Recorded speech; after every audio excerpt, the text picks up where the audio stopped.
So the conservatives keep asking, where have all the fathers gone in all the lives of all these children who are being taught all this crazy crap in schools? Why is it the mothers having to stand up? And the liberals, and basically every woman on every dating site ever, are asking where all the good men went.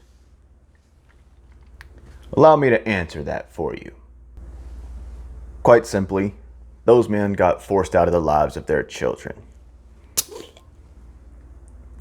And do you know who forced them out of their lives with their children? The liberals and the conservatives. The Republicans and the Democrats. The feminists and the gynocentrists. You see, almost half of children born in the United States of America today are born to single mothers and raised by single mothers. And what that means is these children end up going into schools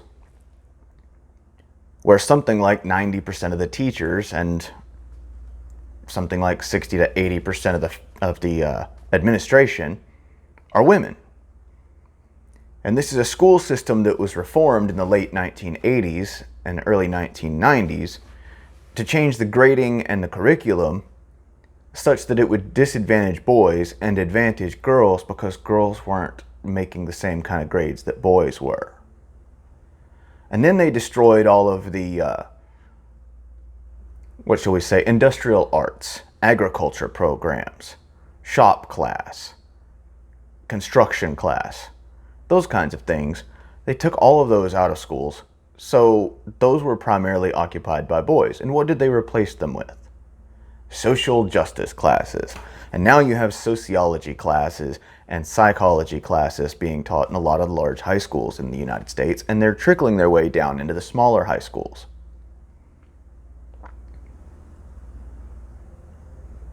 And then we add into this the fact that having all of these female teachers and all of these single mothers trying to raise these boys without good male role models, without strong men in children's lives, well, that just doesn't work out very well. They can't control these children. They can't control these boys. So what do they do then? Well, the school claims that these boys are problem children.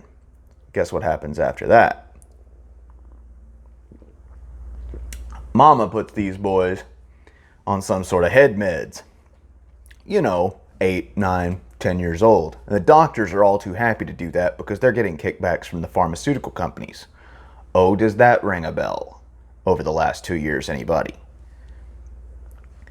And so they put these boys on these psychoactive drugs, and who knows how long they stay on them. Maybe they get addicted to them. Maybe they change them from one to another every once in a while. But these boys are basically zombies, because that's the only way that these women can control these boys and make them as docile as these women want them to be, because these single mothers and these single teachers, who are also either single mothers or completely frickin' childless, just simply don't know how to raise boys to be men. Now keep in mind, this trend has been on the very uphill swing for the last 60 years.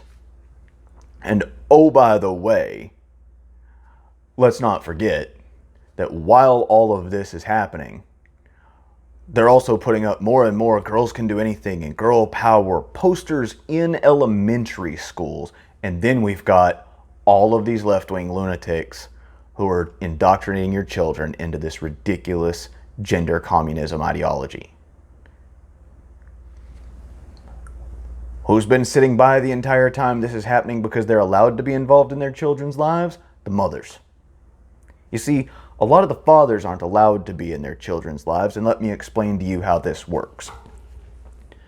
The United States family court system, much like most of the rest of the family court systems in the Western world, minus a couple of countries who seem to have pulled their heads out of their asses, is run by a bunch of lunatics and cucks. And so what ends up happening? Well, 80% of divorces are filed by women. Even those kids who are born in married couples are highly likely, at a 50% plus first marriage divorce rate, to wind up being the children of a mother who filed divorce against their father.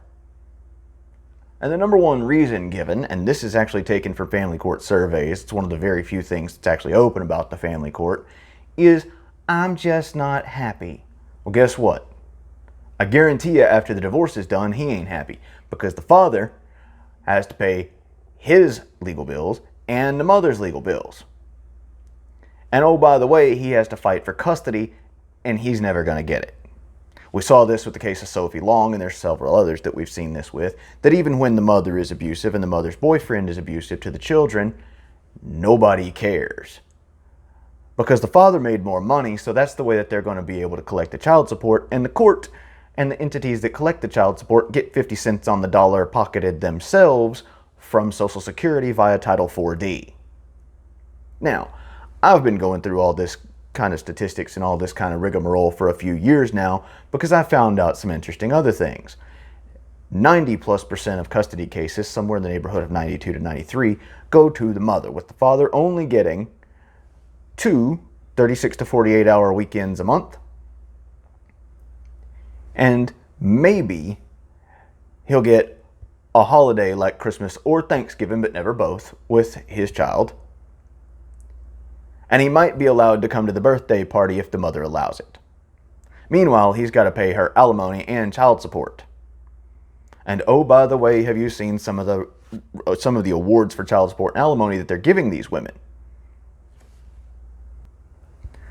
Some of these men are having to pay somewhere in the neighborhood of 60 to 70% of their annual income in child support and alimony. And if you don't believe me, you can go and watch Terrence Popp's videos about his divorce, and you just trust that this is not the only one who's been through this, because you can actually go to the Williamson County website if the video is still up. If not, go to Miss Andrew today on BitChute and watch his video that he did about a recorded video from Williamson County, Texas, in which an attorney who is employed by Williamson County was teaching a continuing legal education class to family court attorneys on how to use false accusations against the father in order to leverage for more child support and alimony money. This, by the way, is highly illegal of her to do, and using false allegations in a family court is also highly illegal to do, but nobody knows that this is happening really because family court documents are pretty much all sealed. Because we can't possibly have the light of day coming on to family court, because then you'll see what kind of a grift it really is. Like the family court attorneys in Dallas, who are best friends with a judge, and so they take opposite sides of the case in front of the same judge. They take, father's side, mother's side, friendly little lawyers. They know each other. They're going to work with the judge. They're going to run this case as long as they can, try to drain the father dry until he finally shuts the hell up and takes whatever decision they give him, and then they're going to collect all that money from Title 4D. And oh, if they find out that the mother and the boyfriend are abusing the children, guess what's going to happen then? They're going to let it continue. They don't give a crap. And if the father tries to say anything about it, they're going to issue a gag order against him. And if he breaks that gag order, they're going to find him in contempt of court, and they're going to throw him in jail for trying to protect his child. So you want to know where all the strong men went, ladies? Let me explain this to you. They went exactly where you wanted them to go. They went the hell away. You ran them out of their children's lives, you ran them out of your communities, you ran them out of your churches. Now we have female pastors preaching about homosexual sex, and now we have people wanting to bring all the transgender ministers in.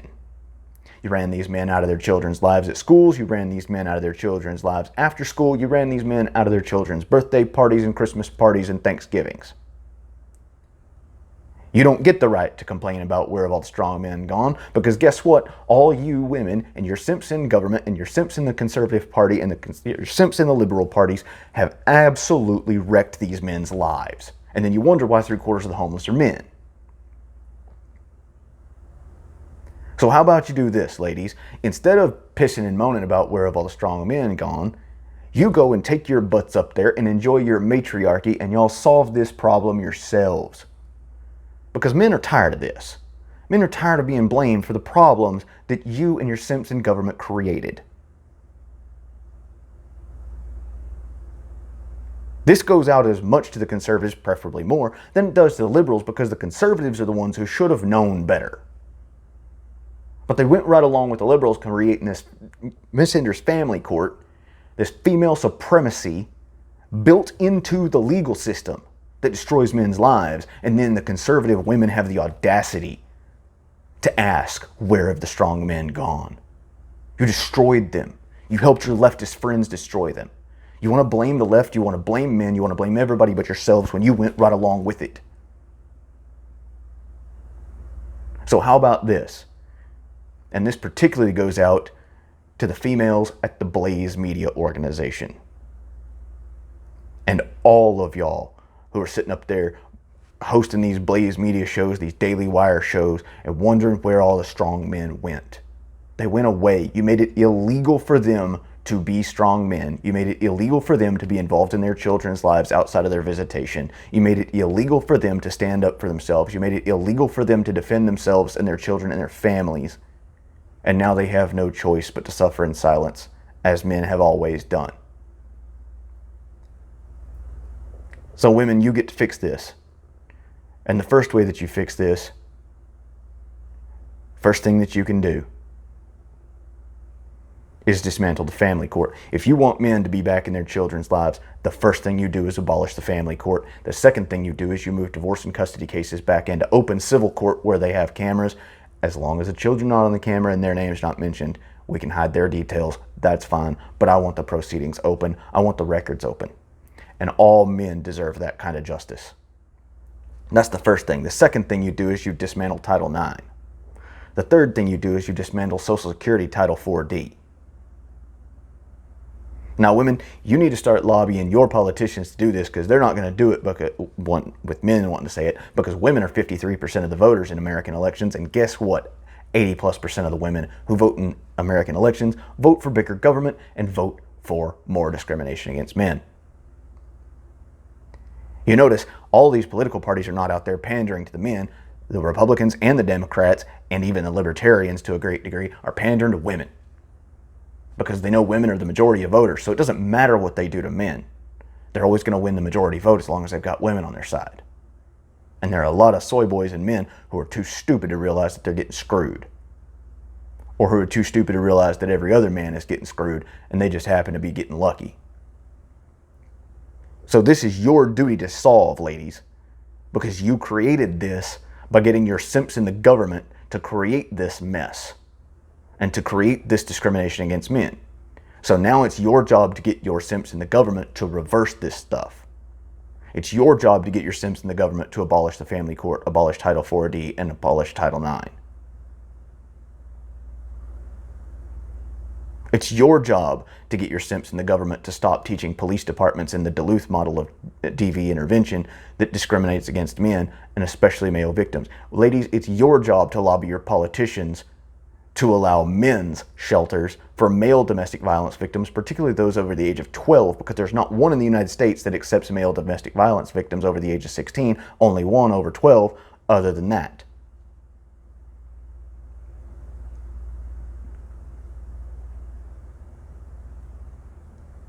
So, it's your job. You kicked men out of the home. You kicked men out of their children's lives. You kicked men out of the society, and you used your simps in government to pass the laws, rules, and regulations that did it. So, ladies, it's your job to get your simps in government to reverse that problem.